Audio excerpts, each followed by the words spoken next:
नमो अरिहन्ताणं नमो सिद्धाणं नमो आयिरीयाणं नमो उवध्यायाणं नमो लोये सवसाहुणम्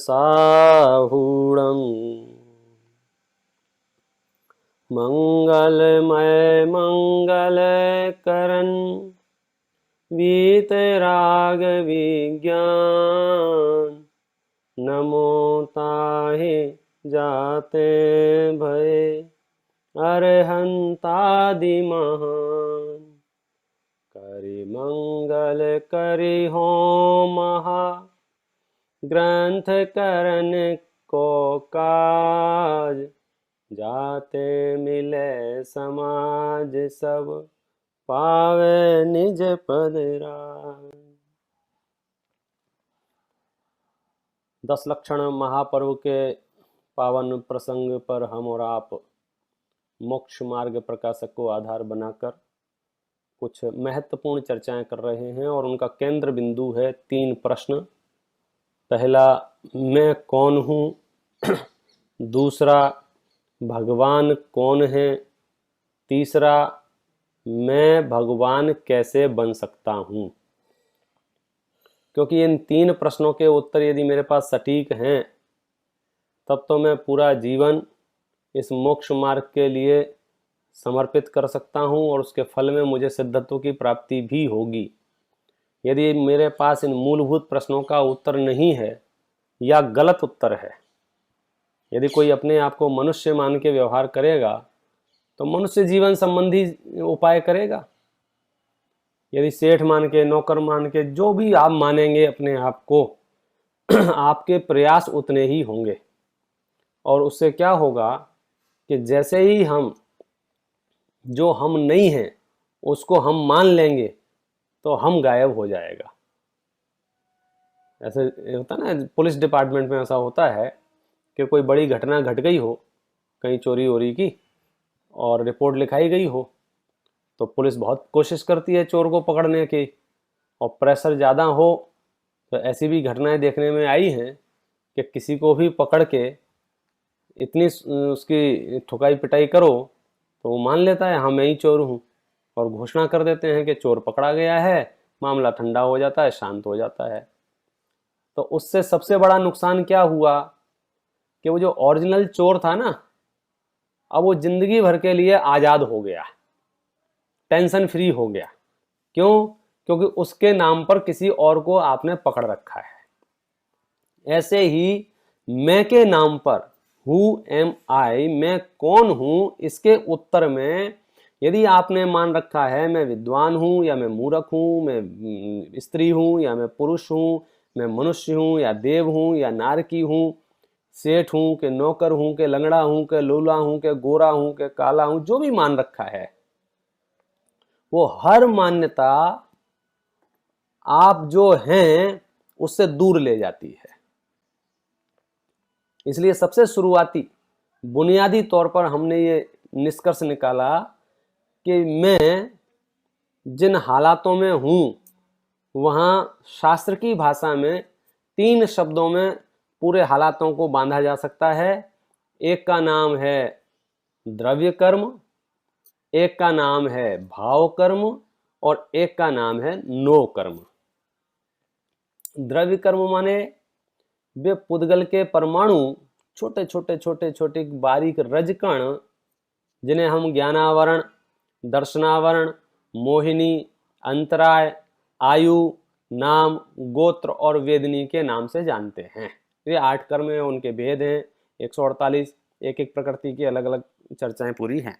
तो वो तो हो गया द्रव्य कर्म, जो हमारी चक्षु इंद्रिय से तो इनविजिबल है, यानी चक्षु इंद्रिय में तो नहीं दिखता है, लेकिन है पुद्गल, है वो परमाणु रूप, तो अवधि ज्ञान आदि से वो दिखने में आता है। दूसरा है भाव कर्म। ये क्या है कि मेरे ही प्रदेशों में, मेरे ही क्षेत्र में, मेरी ही जगह पर क्रोध, मान, माया, लोभ, हास्य, रति, आरति, शोक, भय, जुगुप्सा, स्त्रीवेद, पुरुषवेद, नपुंसकवेद इत्यादि जो विकारी परिणाम हैं, ये सारे के सारे भाव कर्म हैं। तो बोले इनमें से ये भी, इनमें से एक भी मैं नहीं हूं। और फिर थोड़ा बचा हुआ है नो कर्म। नो कर्म का मतलब क्या है? नो माने अंग्रेजी में तो नहीं होता है, हिंदी में थोड़ा नहीं होता है। नो माने ईसत, नो माने किंचित। जैसे नो एक होती कषाय और एक होती नो कषाय। नो कषाय माने थोड़ी बहुत कषाय। तो ऐसे ही नो कर्म माने थोड़े बहुत कर्म। थोड़े बहुत कर्म माने एक्चुअल में वो कई कर्म नहीं है, लेकिन उनके निमित्त से भी यह जीव कर्म बंधन करता है, इसलिए उन्हें भी कर्म कह देते हैं। मित्र का मित्र भी मित्र बन जाता है ना, तो ऐसे ही निमित्त का निमित्त भी हम उसको खाते में जमा कर लेते हैं। तो नो कर्म क्या है? नो कर्म किसे कहते हैं? कि जिन जिन पदार्थों के निमित्त से हमें मोह, राग, द्वेष या अन्य कोई भी विकार उत्पन्न होता हो, वे समस्त पदार्थ नो कर्म कहलाते हैं। नो कर्म फिक्स नहीं है। हालांकि ऐसा बोल देते हैं शरीर आदि। तो शरीर क्या है? शरीर तो पुद्गल द्रव्य है, स्पर्श रस गंध वर्ण से बना हुआ है। अब उसको नो कर्म कब नाम पाएगा वो? कि जो उस शरीर के निमित्त से मोहराग द्वेष करेगा, उसके लिए वो शरीर नो कर्म है। बाकी के लिए नो कर्म नहीं है, बाकी के लिए तो नॉर्मल है। तो जगत में जितने भी पदार्थ हैं, चाहे वो गाड़ी हो, घोड़े हो, बंगले हो, हाथी हो, और भी चीजें हैं, एसेसरीज, पेन पेंसिल हो, किताबें हो, कोई भी पौद्गलिक सामग्री, कोई भी व्यक्ति, चाचा हो, भाई हो, भतीजा हो, वो सब नो कर्मों के खाते में आ जाते हैं, जिनकी वजह से हमें कर्म बंधन की संभावनाएं होती हैं। वे सब नो कर्म में आ जाते हैं। अब यहाँ ये कह रहे हैं मैं कौन हूं के उत्तर में कि मैं क्या हूं ये बताएंगे, लेकिन मैं क्या नहीं हूं उस पर आप टिक मार्क करो। तो बोले मैं नो कर्म नहीं हूं। अब नो कर्म नहीं हूं, इसको तो स्वीकार करने में ज्यादा समय नहीं लगता है मानसिक रूप से समझने की दृष्टि से, क्योंकि नो कर्म माने जो मुझ आत्मा से सर्वथा भिन्न है। मैं मकान कैसे हो सकता हूं भाई? मैं दुकान कैसे हो सकता हूं? मैं रुपया पैसे कैसे हो सकता हूं? मैं सोना चांदी कैसे हो सकता हूं? मैं स्त्री पुत्र आदि कैसे हो सकता हूं? मैं तो उनसे अलग चीज हूं ना। तो समझ में आ जाती है नो कर्म मैं नहीं हूं। द्रव्य कर्म हमको दिखते नहीं है। भाव कर्मों में बहुत समस्या आती है। तो वहां पर तो न्याय से, तर्क से, युक्ति से, हर तरह से हम उलझ जाते हैं कि भैया आप कहते तो हो क्रोध अपना नहीं है, मान अपना नहीं है, मायाचारी अपनी नहीं है, लोभ अपनी नहीं है, राग अपना नहीं है, लेकिन इसका ऑपरेशन पोस्टमार्टम करते हैं, हमने कल चेक किया, तो क्रोध, मान, माया, लोभ पाए कहाँ जाते हैं? ये होते कहाँ हैं? कहाँ मिलेंगे? क्रोध कहाँ पैदा होता है? शरीर में क्रोध पैदा होता है या आत्मा में क्रोध पैदा होता है? शरीर मतलब नो कर्म, आत्मा माने जीव। तो जीव में पैदा होता है या शरीर में पैदा होता है? गुस्सा कहाँ आता है? एक क्षेत्र अवगाह संबंध होने से कभी कभी उसके रिएक्शंस, उसके प्रतिक्रियाएं शरीर में देखने को मिल सकती हैं, लेकिन क्रोध शरीर में पैदा नहीं होता है। क्रोध, मान, माया, लोभ यदि शरीर में पैदा होंगे तो फिर मुर्दे को भी पैदा होना चाहिए। उनको, मुर्दे के पास शरीर तो है ना। फिर अरहंत को पैदा होना चाहिए, क्योंकि शरीर तो है ना। फिर मुनराजों को पैदा होना चाहिए, क्योंकि शरीर तो है ना। तो इसलिए शरीर में पैदा तो नहीं होते, ये कंफर्म है। कहाँ पैदा होते हैं? आत्मा में पैदा होते हैं। अब एक नई समस्या ये सामने आ जाएगी कि आत्मा में पैदा होने के बावजूद भी शास्त्र ये कह रहे हैं इन्हें आत्मा के मत मानो। पैदा कहां हुए, उत्पन्न कहां हुए, उस रूप परिणमन किसने किया? आत्मा ने। यदि कारणों की अपेक्षा से बात करेंगे तो जो भी कार्य होता है जगत में, उसमें दो कारण होते हैं, एक निमित्त कारण और एक उपादान कारण। अपन मुक्षु भाई हैं तो इन शब्दों से तो परिचित हैं ही, अच्छी तरह से सुनते रहते हैं। निमित्त कारण बाहर में पाए जाते हैं, उपादान कारण अंदर में पाए जाते हैं, ये भी हमें पता है। उदाहरण के लिए अपने पास घड़े का दृष्टांत बहुत प्रसिद्ध है शास्त्रों में। जैसे घड़े का निर्माण हुआ है, तो घड़े में चाहे वो कुमार हो, चाहे वो दंड हो, चाहे वो चक्र हो, चाहे वो चीवर हो, माने वो धागा जिससे वो काटते हैं, को कितने भी पदार्थ हैं वे सब चले जाएंगे निमित्त के पेट में, उन सबको हम निमित्त कहेंगे। और जो मिट्टी है उसको हम क्या कहेंगे? उपादान कहेंगे। यानी जो स्वयं कार्य रूप परिणमित होती है, रियल फैक्टर तो वो है। अगर मिट्टी नहीं होती और कितना ही बड़ा मास्टर बना रहे कुम्हार और कितना ही बढ़िया चक्र हो, सोने का चक्र बना ले में, सोने की डंडा बना ले में, सब काम हीरे माणिक मोती, बोले कोई दम नहीं है निमित्तों में। असली बात तो ये है मिट्टी होना चाहिए। और मिट्टी भी कौन सी मिट्टी? कोई सी भी मिट्टी में तो उठा लाना, रेत उठा लाओ, बोले घड़ा बनाओ इसका, ऐसी मिट्टी जिसमें योग्यता हो। इतनी सारी चर्चा हमें पता है, मैं तो सिर्फ हिंट दिया है कि हम उपादान कारण को असली कारण, मूल कारण मानते हैं, ठीक बात है। और निमित्त कारण को, ठीक है, उसको हम मूल कारण नहीं मानते हैं। यहाँ तक कि हम उसे अकिंचित कर भी कहते हैं। उपस्थिति होती है निश्चित तौर पर, हम उपस्थिति को स्वीकार करते हैं, और निमित्त उपस्थिति पने से ही कहा गया है, उसकी परिभाषा में वही बात है। ये तो बात हुई अपनी डेफिनेशन की। अब घटित करना यहाँ, तो राग एक जो काम है, राग पर्याय है ना, अवस्था है ना, राग क्रोध मान माया लोभ, तो ये राग रूप जो कार्य है इसका कारण कौन है? और दोनों कारणों के नाम बताओ। इस राग रूप कार्य का निमित्त कारण कौन है और उपादान कारण कौन है? दो कारणों की आवश्यकता हमको हमेशा पड़ती है, तो हम बात माला इजी हो जाता है। तो निमित्त कारण क्या है और उपादान कारण क्या है? आपके पास दो चीजें हैं, एक आत्मा और एक कर्म, दो ही है। अब इन दोनों में से छांटना है, निमित्त कौन है और उपादान कौन है? क्रोध का, मान का, मायाचारी का, लोभ का, हास्य का, जो भी विकार उत्पन्न हुआ है, उस विकार का असली कारण हमें खोजना है।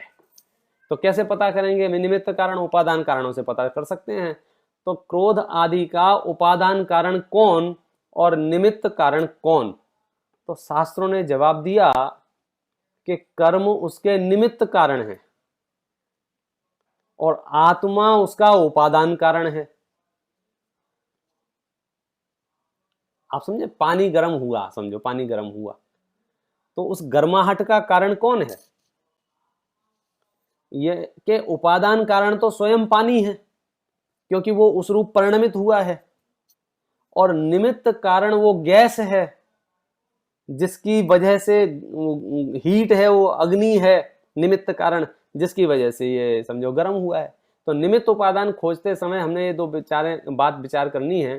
तो वैसे ही राग के उत्पन्न होने में, क्रोध मान माया लोभ के उत्पन्न होने में उपादान कारण कौन है? कर्म या जीव? जीव माने में स्वयं। तो बोले कर्म निमित्त कारण है और आत्मा उसका उपादान कारण है। इतना गहरा संबंध होने के बावजूद भी हम यहां ये निरूपण कर रहे हैं कि राग द्वेष क्रोध मान माया लोभ आत्मा के नहीं है। हमारा मुद्दा क्या है? आत्मा में पैदा हुए हैं, और हम यहां क्या कह रहे हैं कि आत्मा के नहीं है। इसके अलग अलग रीजंस के अपन विचार करते हैं। आत्मा के क्यों हैं और क्यों नहीं है। क्यों है ये तो पता चल गया, क्योंकि वो उस रूप परिणमित हुआ है, इसलिए हम उसके कह रहे हैं कि आत्मा के हैं। आत्मा के नहीं है ये, क्यों नहीं है आत्मा के? तो एक बहुत बड़ा शब्द दिया है शास्त्रों में कि ये आत्मा के स्वभाव नहीं, विभाव हैं। ये आत्मा में पैदा होते हैं, हमें स्वीकार है, पता है हमें आत्मा में पैदा होते हैं। आत्मा इसी रूप परिणमित हुआ है, ये भी हमें पता, उपादान कारण है, ये भी हमें मालूम है। उसके बावजूद भी ये स्वभाव नहीं है, ये विभाव है। अब ये स्वभाव और विभाव क्या है? स्वभाव माने ओरिजिनल नेचर, जिसको हम वस्तु का धर्म बोल रहे हैं। विभाव माने उस स्वभाव को तिरोभाव करके जो भाव उत्पन्न हुआ है, वो विभाव भाव है। अब हम पहचान नहीं पाते हैं। मेरा तेरा यदि करेंगे, मेरा क्या है और तेरा क्या है, ऐसे बंटवारा करना होगा। तो आचार्य कहते हैं, समय सार के निर्जराधिकार का वाक्य है ये टीका का, कि जो जो इस विश्व में स्व है वो अपना है, और जो स्व नहीं है वो अपना नहीं है। तो क्रोध मान माया लोभ ये स्व हैं या पर हैं? अब इस स्तर तक पहुंचने में हमें तकलीफ इसलिए हो रही है क्योंकि हमारे पास एक ही लॉजिक है कि अपने ही घर में पैदा हुए हैं। तो देखो भाई साहब, जो जो अपने घर में पैदा होते हैं वो सब अपने हों ये जरूरी नहीं है। मैं तो बहुत स्थूल बात कहता हूँ। आप जिस घर में रहते हैं उस घर में अगर चूहे पैदा हो जाएं तो अब चूहों का नाम अपने राशन कार्ड में आप लिखाओगे कि नहीं लिखाओगे? पैदा तो आपके घर में ही हुए हैं भैया, भले ही हमारे घर में पैदा हुए हैं। पहली बात तो हम चाहते नहीं है वे पैदा हों, आप समझे। दूसरी बार हम उन्हें अहितकारी मानते हैं, वो हमारी चीजें झूठी कर जाते हैं, वो हमारा नाश्ता खा जाते हैं, वो हमको डिस्टर्ब करते हैं। मतलब हम उन्हें अपने फैमिली मेंबर में शामिल नहीं करना चाहते हैं। समझो बिल्कुल यही बात यहाँ है। ज्ञानी पुरुष क्रोधादि विकारी भावों को अपने गुणों की फैमिली में इन्वॉल्व नहीं करना चाहते हैं, वो भले ही वहां पैदा हुए हैं। और उसके लिए उन्होंने एक शब्द ले लिया, ये मेरे स्वभाव नहीं है, ये मेरे स्वभाव नहीं है, ये मेरे स्वभाव नहीं है। जो मेरा स्वभाव नहीं है उससे मुझे कोई लेना देना नहीं है, उसे मैं नहीं पहचानता हूं। अब इसमें दिक्कत कहाँ आती है? दिक्कत आती है दस्तावेजों की, दिक्कत आती है कागजों की। जैसे कोर्ट कचहरी न्यायालयों में जो निर्णय होते हैं वो किस आधार पर होते हैं? सबूतों के आधार पर होते हैं ना। तो सबूतों की दृष्टि से अगर देखते हैं, टेक्निकली शास्त्रों की आगम पद्धति से, करणान योग से, तो हमें साफ दिखाई देता है कि आत्मा में उत्पन्न हुए हैं। और अध्यात्म के चश्मे से देखते हैं तो अध्यात्म उसको साफ रिजेक्ट कर देता है कि इस क्रोधादि विकारी भावों से मेरा कोई लेना देना नहीं है। यहां तक कि शास्त्र में कुंकुंद आचार्य लिखते हैं कि अप्रतिबुद्ध को प्रतिबुद्ध बनाना हो, यानी मूर्ख को समझदार बनाना हो, अज्ञानी को ज्ञानी बनाना हो, तो उसको ये स्वीकार करना पड़ेगा, राग भिन्न है, आत्मा भिन्न है, स्वभाव अलग है, विभाव अलग है। और जो तेरा स्वभाव है बस वो तू है, वो संपदा तेरी है, उतना तो तू है, उसके अलावा तू नहीं है।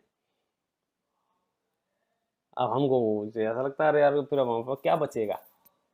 अब देखना, आप अपनी एक सेकंड के लिए आप इसकी कल्पना करो, आपकी सत्ता की, आपसे सारे 9 कर्म छीन लिए माने मकान आपका नहीं, दुकान आपकी नहीं, रुपया पैसा आपका नहीं, स्त्री पुत्र आदि आपके नहीं, चश्मा आपका नहीं, बटुआ आपका नहीं, पैसे मतलब 9 कर्म आपके नहीं है। फिर शरीर भी छीन लिया इसमें 9 कर्मों में। फिर ज्ञानावरण दर्शनावरण कर्मों को अलग कर दिया। अब क्या बचा था आपके पास? चीखना चिल्लाना, क्रोध मान माया लोभ बचा था, अब वो भी निकाल लिया। क्रोध भी आपने, मान भी आपने, मायाचारी भी आपने, लोभ भी आपने, ये सारे विकार भी निकाल लिए। अब क्या बचा? कुछ बचा के खत्म हो गए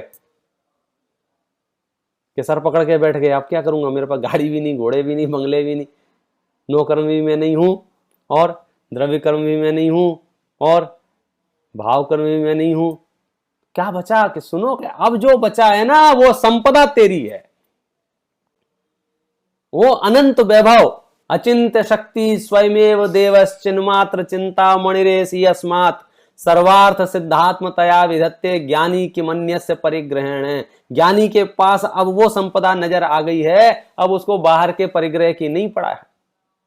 उसका क्या हो रहा है क्या नहीं हो रहा है, उसके लिए तो कुंकुंद आचार्य कहते हैं छिज्जदुआ भिज्जदुआ, वो छिद जाए भिज जाए, प्रलय को प्राप्त हो जाए, मुझे कोई लेना देना नहीं है, वो परिग्रह मेरा नहीं है। क्यों ये एक बात क्यों समझाना चाह रहे हैं कि सुनो, मैं आत्मा हूं, अनंत गुणों का पिंड, शक्तियों का संग्रहालय, क्षमा मार्दव आर्जव का। और जब क्रोध उत्पन्न होता है ना, जब मान उत्पन्न होता है, जब मायाचारी उत्पन्न होती है, तो क्या होता है मालूम है आपको? मेरा घात होता है, मेरी हत्या होती है। यदि आप गुरुदेव श्री के प्रवचन सुन रहे होंगे तो लास्ट में उन्होंने ये बात कही थी कि आत्मघात है, ये आत्महत्या है। क्या? क्रोध करना, मान करना, मायाचारी का होना, लोभ का होना। क्यों, इसमें क्या आत्महत्या है? अरे आत्मा तो क्षमा रूप है ना, आत्मा तो स्वभाव रूप है ना, स्वभाव का घात हुआ ना, तो स्वभाव का घात होना।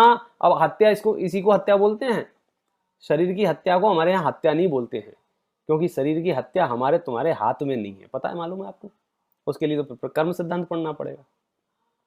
हम और आप चाहे किसी को नहीं मार सकते हैं, ये तो लोक की भाषा है स्थूल। जब तक सामने वाले का आयु कर्म पूरा ना हुआ हो, हमारे कोई अस्त्र शस्त्र काम नहीं आते हैं, और आयु कर्म पूरा हो गया हो तो मणि मंत्र तंत्र काम नहीं आते हैं। पूरे विश्व में सब जीव अपनी अपनी आयु से जिंदा हैं। तो हम जो मरण कर रहे हैं, घात कर रहे हैं, वो तो अपनी आत्मा का कर रहे हैं। कैसे? क्रोध को, मान को, माया को, इनको अपना मैं मान रखा है, तो वो असली जो मैं है वो गायब हो गया है। इसलिए हमें आनंद नहीं आ रहा है। हमारे साथ समस्या है, जैसे हाथी होता है ना, हाथी समय सार का दृष्टांत है। हाथी होता है ना, घास खाता है। आप घास में 2 लड्डू और डाल दो साथ में, तो क्या समझता है? घास ही मीठी है। समझे? मीठी घास, नाज का स्वाद नहीं आता है उसको, अन्न का स्वाद नहीं आता है, उसमें आनंद मानता रहता है।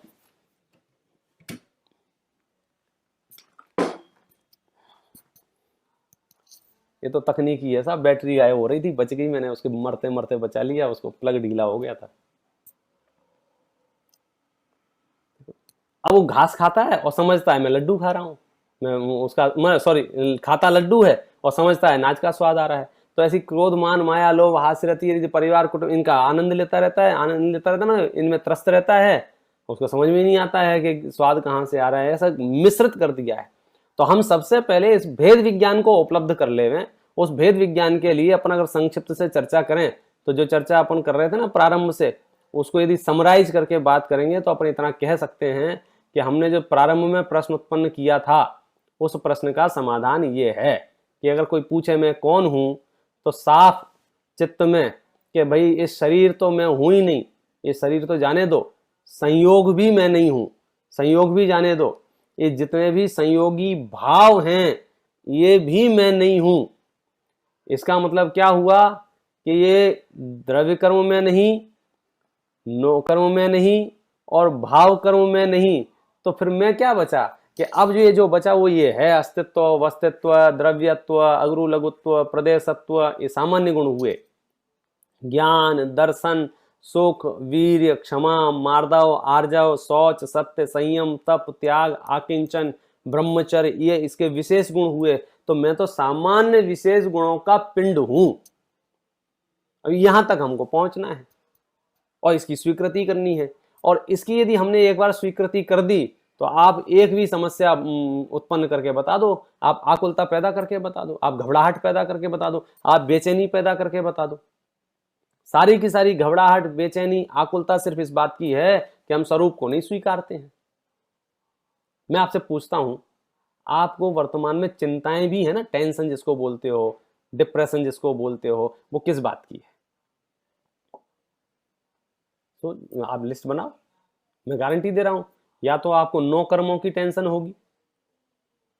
9 कर्मों का माने यही, मैंने जो प्रॉपर्टी ले रखी है और अभी मोदी नई पॉलिसी लेने वाला आने वाला है, और उसमें सबकी प्रॉपर्टी पकड़ लेगा, वो आधी वापस ले लेगा, आधी छोड़ देगा, उसकी टेंशन।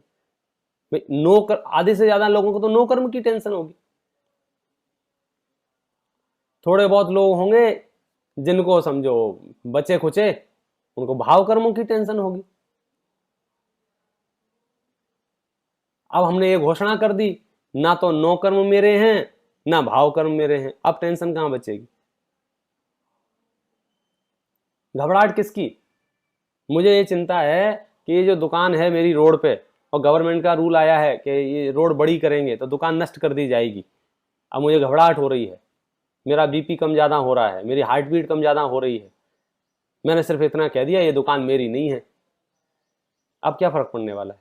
अब वो रहे नहीं रहे, अब मुंह से बोलना मेरी नहीं है, शास्त्र में पढ़ के बोलना मेरी नहीं है, किसी विद्वान को सुन के बोलना मेरी नहीं है, और अंदर से निर्णय करके बोलना कि मैं तो असंख्यात प्रदेशों का पुंज प्रसिद्ध ज्ञान आदि गुणों का धारी हुए हूं, ये 9 कर्म मेरे नहीं है।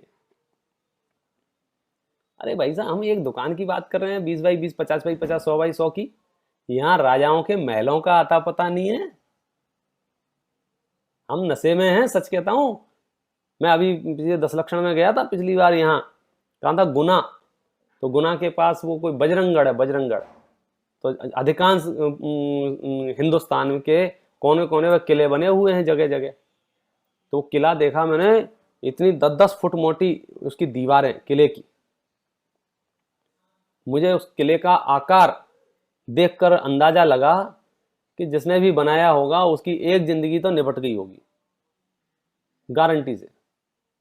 उसका दीवारों की मोटाई, और उस समय मशीनरी नहीं थी, उस समय टेक्नोलॉजी नहीं थी, लोग हाथों से तोड़ तोड़ के, मतलब कितने लेबर लगी होगी और क्या हुआ होगा वो ही जाने। उसने बड़ी, मतलब मैं कह रहा हूँ पूरी जिंदगी खर्च कर दी होगी, तब जाके उसका महल खड़ा हुआ होगा। उसने पता महल किसके लिए बनाया था? मैं वहां देख रहा था, कौओं के लिए, चिड़िया के लिए, छिपकली के लिए, सांप के लिए, बिच्छू के लिए। वो रह रहे थे आराम से।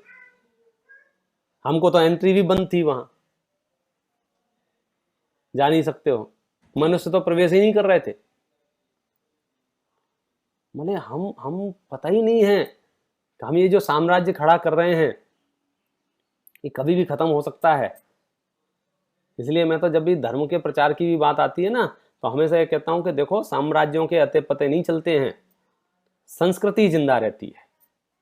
मुगल आए तो भी हमारी स्यादवाद, अनेकांत, पंचशील, ये सब सिद्धांत जिंदा हैं, क्योंकि हम सांस्कृतिक रूप से मजबूत थे। हमारी अहिंसा, हमारे सत्य सब जिंदा है। और साम्राज्य आप बड़े से बड़ा खड़ा कर दो, एक अभी अभी घटना नहीं घटी थी 2-4-10 साल पहले, वो अफगानिस्तान में बुद्ध की कितनी बड़ी प्रतिमा खत्म कर दी। ये क्या है कि साम्राज्यों को तोड़ा जा सकता है, साम्राज्यों को नष्ट किया जा सकता है।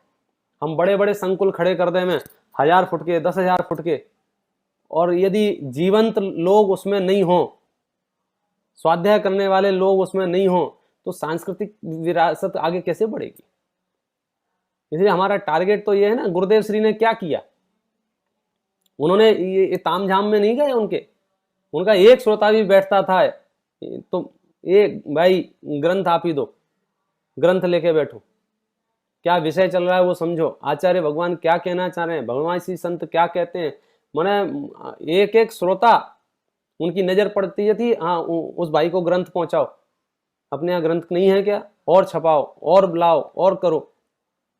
क्यों? तो क्योंकि वे जानते हैं यदि आप जिनवाणी से नहीं जुड़े, यदि आप जिन सूत्रों से श्रद्धा नहीं हुआ, तो ये सब ऊपर ऊपर का तामझाम रह जाएगा, उसको फिर वो धूल बोलेंगे। अभी कह रहे ना भाई, मैंने अपने स्वरूप का परिचय नहीं किया और क्रोधादि विकारी भावों को अपना माना। और क्रोधादि विकारी भावों को कैसे अपना माना कि पापी लोग तो तीव्र क्रोध को, तीव्र मान को अपना मानते हैं, सज्जन लोग मंद क्रोध को, मंद मान को, मंद मायाचारी को पुण्य नाम देके अपना मानते क्रोध को ही अपना है। तीव्र क्रोधी होगा, तीव्र लोग मतलब पापी लोग होंगे जगत में, जिनको अपन कहते हैं ना खराब लोग। तो खराब लोग क्या करते हैं कि बड़े बड़े क्रोध को अपना मानते हैं, आदरणीय मानते हैं, करने लायक मानते हैं, वे बम फोड़ने को अच्छा मानते हैं। और जो धार्मिक लोग होंगे वे मंद कसाय में मस्त हो गए। उन्हें लगता है आज का दिन अच्छा चला गया, 2 घंटे पूजा कर ली, 4 घंटे स्वाध्याय कर लिए, आज किसी से लड़ाई झगड़ा नहीं हुआ। भाई साहब, ये मंद कसाय तो बहुत टेम्परेरी है। कसायों के अभाव से जो आनंद उत्पन्न होगा वो आनंद स्वभाव का होगा, और उस स्वभाव को पहचानना बहुत जरूरी है। क्योंकि हमारे पास किसी से पूछना नहीं, अब थर्मामीटर खुद का होना चाहिए कि हम कैसे पहचानेंगे स्वभाव को। भाई साहब बहुत इजी है, स्वभाव को पहचानना कठिन नहीं है। आप 2 मिनट में स्वभाव को पहचान सकते हो। कैसे? कि बस लक्षण पहचान लो। मुझे ये बताओ, आप रसोई घर में जाते हैं, 3 डब्बे रखे हुए हैं और तीनों डब्बे में पिसा हुआ सफेद पाउडर है, आप भेद विज्ञान कर लेते हो कि नहीं कर लेते हो? ये शक्कर है, ये नमक है, ये खाना सोडा है, शकल सबकी एक जैसी है। मैं पूछता हूं कैसे निर्णय करते हो आप? कि पहले तो हमें शकल से थोड़ा बहुत आइडिया लगता है, और जब आंखें काम नहीं करती हैं तो हम थोड़ा सा उसमें से लेते हैं और मुंह पे रख लेते हैं। उससे क्या होता है? तत्काल भेद विज्ञान उत्पन्न हो जाता है। अरे अरे नमक है, अरे अरे शक्कर है, 1 सेकंड में। तो चेकिंग मशीन तो हम साथ में लेके चलते हैं ना। तो ऐसे ही क्या स्वभाव है, क्या विभाव है, यदि हमें इनके लक्षण पता चल जाए तो हम 2 मिनट में नहीं पहचान सकते। देखो, मैं आपको 2-3 बड़े बड़े हेतु देता हूं। आपको कहीं भी रास्ते में स्वभाव मिले तो रख लेना, और विभाव मिले तो छोड़ देना। स्वभाव की पहली कंडीशन यह है कि वो त्रिकाल होता है, और विभाव इससे उल्टा होता है, वो क्षणिक होता है। अब आपको 1 सेकंड में समझ में आ जाएगा। अब जो त्रिकाल रहे वो तो स्वभाव है, और जो आए और चला जाए वो विभाव है। विभाव माने अपना नहीं है वो। अब इससे ज्यादा शॉर्टकट क्या हो सकता है? अब आप विचार कर लो, आपको जितने भी तरह के परिणाम आते हैं, भले ही वो तीव्र कषाय के परिणाम आए या शास्त्र अभ्यास आदि रूप मंद कषाय के परिणाम आए, वे परिणाम रमणीय परिणाम नहीं है, वे परिणाम स्वभाव के खाते के परिणाम नहीं है। हमारे पास तो ये जड़ी बूटी है। ज्ञान ज्ञान ज्ञान ज्ञान ज्ञान ज्ञान ज्ञान ज्ञान पहले भी था, जानन जानन जानन जानन पहले भी था। क्रोध का काल आया, उस समय भी जानन जानन जानन जानन जानन जानन क्रोध की क्रिया से भिन्न उपलब्ध था, और क्रोध जाने के बाद भी वो जानन जानन जानन जानन जानन उपलब्ध है। तो मैंने आप समझ गए ना, वो ज्ञान ज्ञान ज्ञान ज्ञान वो आ गया स्वभाव के खाते में, और जो आया और चला गया वो चला गया विभाव के खाते में। और जो विभाव है वो मेरा नहीं है, और जो मेरा नहीं है उसके बारे में मुझे बात नहीं करनी है, उसके बारे में वकालत नहीं करनी है, उसके बारे में सोचना नहीं है, उसका टेंशन नहीं लेना, उसके बारे में कुछ टेंशन नहीं समझे? मैं बैठा हूं खिड़की पे, कबूतर आया, थोड़ी देर बैठा और चला गया। अब मैं सोचूं उसके बारे में, उसके मम्मी कौन थे, उसके पापा कौन थे, वो जैन था क्या अजैन, क्या था वो? तो क्या लेना देना, आया और चला गया। मैं औदायिक भावों की बात करता हूं, वो औदायिक भाव आके और चला गया, वो मैं नहीं हूं। आत्मा उससे कलंकित नहीं हुई है। क्या बात कर रहे हैं? ये अध्यात्म का दृष्टिकोण है भाई साहब। 2 मिनट पहले हम ये कह रहे थे कि हमें ये अलग करना है, अब हम ये भेद विज्ञान करा रहे हैं कि वो अलग है। और जब अलग है ये भाव हमको समझ में आ जाएगा तो हमारा पौरुष जागेगा। हम जब तक उसे अपना मानते रहेंगे ना, तब तक हम दूर नहीं कर सकते। जैसे शरीर में फोड़ा उत्पन्न हुआ, अब उसे अपना माने कि नहीं, अपना नहीं माने? अपना मानेंगे तो उसके पालन पोषण का भाव आएगा। हम उसको छोड़ नहीं सकते हैं, हम उसको साथ में रखेंगे 24 घंटे, अपना है, संभाल के रखेंगे। और ये निर्णय हो जाए कि अपना नहीं है, ये शरीर का अंग नहीं है, ये शरीर का विकार है, तो हम क्या करेंगे? हम उसको काट के फेंक देंगे। पुरुषार्थ कब जागृत होगा? जब हमें ये पता चल जाए ये मेरा नहीं है। मैं अपने घर में घुसा, एक व्यक्ति बैठा था, मैंने पहली बार देखा था उस व्यक्ति को, तो मैंने इशारे में पूछा अपनी पत्नी से, कौन है ये? तो उसने मुंडी हिला दी, बोले हमें नहीं पता है। तो मैंने अपनी मम्मी से पूछा कौन है, बोले उन्हें हमें नहीं पता है। फिर हमने बच्चों से पूछा, जब घर के हर सदस्य ने कह दिया हमें नहीं पता है, हमें नहीं पता है, हमें नहीं पता है, इसका मतलब अब क्या होगा? ये भाई तू यहां क्यों बैठा है, उठ। आप समझे ना? तो मैं आत्मा के अनंत गुणों के गोदाम के अंदर घुसा और ज्ञान से, दर्शन से, चारित्र से, हर एक गुण से पूछा, इस विकार का तुम्हारा कोई लेना देना है? नहीं। बोले हमारा कोई लेना देना नहीं। तो फिर विकार वहां उपस्थित रहेगा क्या नहीं रहेगा? वो भेद विज्ञान उसका मूल है। इसलिए आचार्यों ने जो मेहनत की है ना, आप कहते हो कि हम वही चीजें क्यों दोहराते रहते हैं, वही चीजें रिपीट क्यों करते रहते हैं? क्योंकि यदि वो भेद विज्ञान ना हो तो वो जाएगा नहीं, और जैसे ही भेद विज्ञान हुआ तो फिर वो रहेगा नहीं। सालों से पार्टनरशिप चल रही हो किसी की, और हमें ये पता चल जाए कि पार्टनरशिप तो दिखावे की है, अंदर से गोलमाल कर रहा है ये सब, अब बोलो वो पार्टनरशिप कितने दिन रहेगी? 2 मिनट में खत्म हो जाएगी। श्रद्धा में तो तुरंत खत्म हो जाएगी, चारित्र में भी 2-4 दिन में खत्म हो जाएगी। तो ये निर्णय होना जरूरी है ना। राग मेरा नहीं है, ये भेद विज्ञान होते ही राग वहां उपस्थित नहीं रह सकता है। अगर राग वहां उपस्थित है, इट मीन्स आपने राग से भेद विज्ञान नहीं किया है। जिसको हमने अपना मानना स्वीकार नहीं किया, ये अपना नहीं है, तो वो फिर वहां उपस्थित नहीं रह सकता, वो चला जाएगा। वो भेद विज्ञान नजर होगी तो पुरुषार्थ होगा होगा और होगा। मिला हुआ सोना आता है दुकान पे बिकने के लिए, मिला हुआ सोना माने उसमें पीतल भी मिली है, चांदी भी मिली है, सोना भी है। अब उसमें भेद विज्ञान है कि इसमें इतना सोना है, और उस भेद विज्ञान के बल से ही उसको आग में डाल दिया जाता है। उसको 1000 डिग्री के टेम्परेचर पे तपा लिया जाता है। क्यों? क्योंकि मुझे पता है इसमें सोना है और विकार जो है वो इसके साथ में नहीं है, अलग है। तो जिन ज्ञानियों को भेद विज्ञान हो जाता है उनको फिर क्रोध मान माया लोग उपस्थित नहीं रहते हैं। हमारी समस्या ये है, यार पंडित जी ये बताओ क्रोध आता है तो क्या करते हो? पंडित जी कह रहे हैं क्रोध आता ही नहीं है। आचार्य कहते हैं आश्चर्य लगता है उनको ये जीव विकार कर कैसे लगता है, लेकिन मिथ्यात्व के कारण जो कठिन काम है वो सरल हो गया है। दूसरा पॉइंट ये है, एक तो ये कि त्रिकाल रहता है स्वभाव और विभाव क्षणिक होता है। दूसरा ये कि ये है स्वभाव और विभाव का स्वभाव स्वाधीन होता है, विभाव पराधीन होता है। स्वभाव रूप रहने के लिए मुझे किसी की आवश्यकता नहीं है। आप देखना कितना स्वाधीन और स्वतंत्र मार्ग है ये।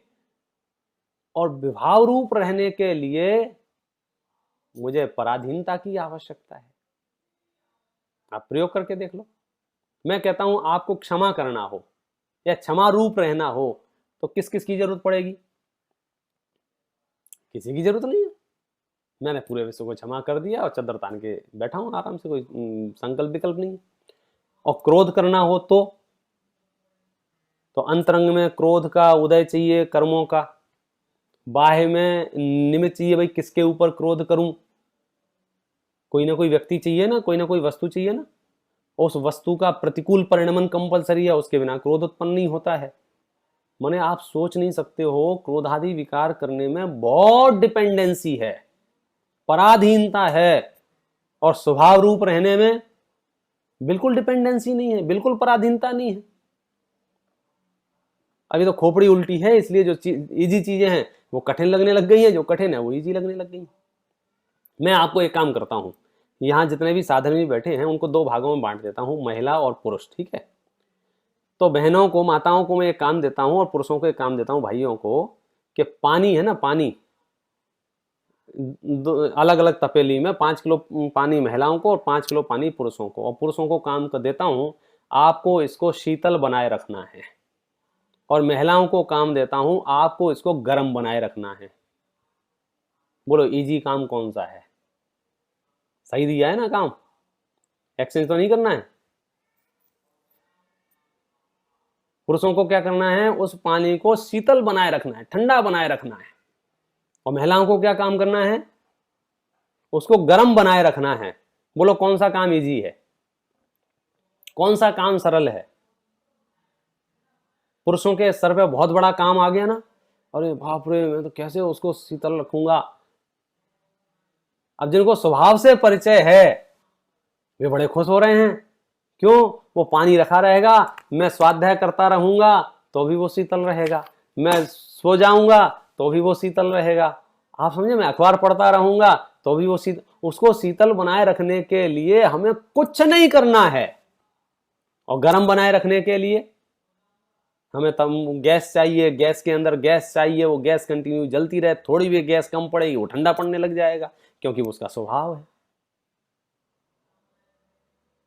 धर्म रूप रहने के लिए, स्वभाव रूप रहने के लिए पराधीनता की आवश्यकता नहीं है, इसलिए धर्म पराधीन नहीं होता है। तो शाम के प्रकरण में चल रहा है समाधि मरण में कि आप अकेले भी पूर्णतया धर्म कर सकते हो। वो पानी का नेचर है, वो पानी का स्वभाव है। स्वभाव रूप रखने के लिए हमें क्या करना है? कुछ नहीं करना है। वो अकर्तृत्व का भाव, आत्मा ज्ञानम स्वयं ज्ञानम ज्ञानात अन्यत करोति किम, अग्नि उष्णम स्वयं उष्णम उष्णात अन्यात करोति किम, पानी शीतलम स्वयं शीतलम शीतलात अन्यात करोति किम। व्याकरण अशुद्ध हो सकता है, भाव शुद्ध है। आप समझे ना? हर वस्तु अपने गुण धर्म को लिए हुए त्रिकाल विद्यमान है, तुझे उसमें कुछ नहीं करना है। ये बात महावीर को समझ में आ गई थी, इसलिए भगवान महावीर ने मोक्ष में जाने के लिए क्या किया मालूम है? हाथ पे हाथ रख के बैठ गए, बहुत कर लिया बोले। और जब तक हम हाथ पे हाथ रख के नहीं बैठेंगे तब तक मोक्ष के द्वार नहीं खुलते हैं। अब समस्या यह है कि हाथ पे हाथ रखने के बैठना हमें कुछ काम नहीं लगता है। ये कोई काम है क्या? आप हमें अनशन बताओ, अवमोदर बताओ, व्रत प्रसंख्यान बताओ, रस पर त्याग बताओ, काय क्लेश बताओ, प्रायश्चित बताओ, विनय बताओ, वैयावृत्ति बताओ, विसर्ग बताओ, मतलब आप दूसरे 10 काम दे दो हमको। कहाँ झंडे गाड़ने हैं, कहाँ झंडे लहराने हैं, कहाँ फोटो खिंचाने हैं, कहाँ ग्रुप फोटो खिंचाने हैं, कितनी बड़ी मंच बनानी है, कितनी बड़े पंचकल्याणक करने, ये काम है। हमने 10,000 लोगों को, 20,000 लोगों को हाथ पे हाथ रख के जिस दिन हम बैठ जाएंगे ना, आप समझ लीजिए धर्म का उद्घाटन हो जाएगा।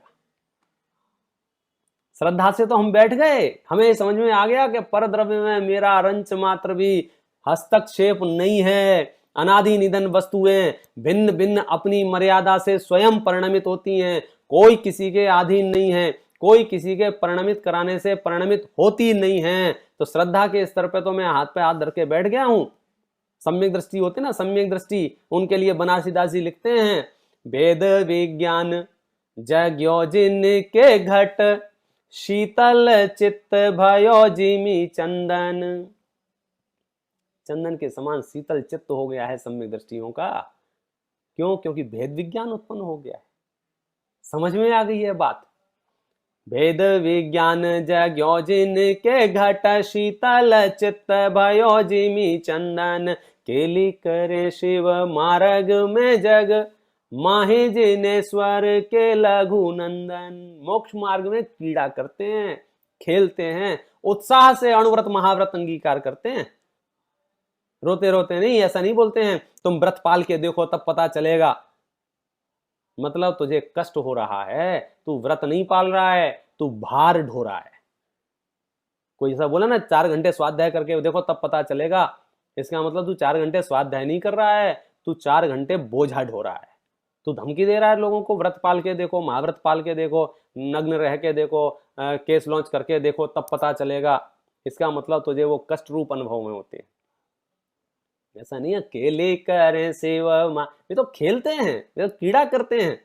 केले करें सेवा मार्ग में जग, माहे जिनेश्वर के लघु नंदन, सत्य स्वरूप सदा जिनके प्रगट्यो अवदात मिथ्यात्व निकंदन, शांत दशा तिनी की पहचान करे करी जोरे बनारसी वंदन। उनकी शांत दशा है। उस शांत दशा का आधार क्या है? तो शांत दशा का आधार है मैं शरीर नहीं हूं, मैं शरीर के आसपास के जो संयोग हैं वो भी मैं नहीं हूं, आत्मा में उत्पन्न होने वाला मोह राग द्वेष आदि विकारी परिणाम भी मैं नहीं हूं, मेरे नहीं है। उत्पन्न हुए हैं मेरे में, फिर भी मेरे नहीं है। इसको समझो, एक खोटा दृष्टांत जगत में चलता है, जैसे किसी के अनचाहा पुत्र उत्पन्न हो जाए, जिसको नाजायज औलाद बोलते हैं, तो वह सामूहिक रूप से कोई भी व्यक्ति उसे स्वीकार नहीं करता है कि ये मेरा है। आप समझे ना? टेक्निकली देखे जाएंगे, डीएनए टेस्ट कराएंगे तो है उसी का, तो अभी अब उसको स्वीकृत नहीं है। या उल्टा ऐसा कह लो, कोई कपूत होते ना, कपूत समझते हो ना, पूत माने पुत्र, आगे लगा दो का माने उल्टा, जो धन को बर्बाद करने वाले हों, व्यसनों में पारंगत हो गए हों, तो एक सीमा के बाद ऐसा परिस्थिति भी बनती है कि पिता पेपरों में छपवा देता है, इससे मेरा कोई संबंध नहीं है, इसको आपने कर्जा दिया तो आप ही वसूलना, मेरे पास मत आना, ऐसा लिख देता है, मेरा नहीं है। तो जब वो कहता है मेरा नहीं है, तब जाके निराकुल होता है। यदि वो मेरा है मानता रहेगा तो निराकुल नहीं हो पाएगा। तो ऐसे ही रागादि विकारी परिणाम जितने भी हैं, क्रोधादि विकारी परिणाम जितने भी हैं, स्वभाव को छोड़कर जो कुछ भी है मेरा नहीं है। यानी कि इसको और पराकाष्ठा में जाएंगे तो ये पता चलेगा, पर और पर्यायों से सर्वथा भिन्न जो वस्तु है वो मैं हूं। अब अगर वो मैं हूं तो मैं क्या करूं? कि आप में रहो कि नहीं रहा जाता है? तो एक काम करो, जो अपने में रहे हैं उनके पास चले जाओ। तो अपने में कौन रहे हैं? कि वीतरागी सर्वज्ञ परमात्मा भगवान अपने में रहे हैं। तो पहले नंबर का प्रश्न समाधान होने पर कि मैं आत्मा हूं, तो दूसरे नंबर का प्रश्न उत्पन्न हो जाएगा, अब मैं किसकी आराधना करूं, मैं किसकी शरण में जाऊं, वो भगवान कैसा होना चाहिए, वो भगवान कौन होना चाहिए, भगवान का स्वरूप क्या है। अब दूसरे नंबर पर चर्चा अपनी चलेगी, भगवान का स्वरूप क्या है, और फिर अंतिम चर्चा होगी कि मैं भगवान कैसे बन सकता हूँ। अभी का अपना समय हो गया है, अपन इसी मंगल भावना से विराम।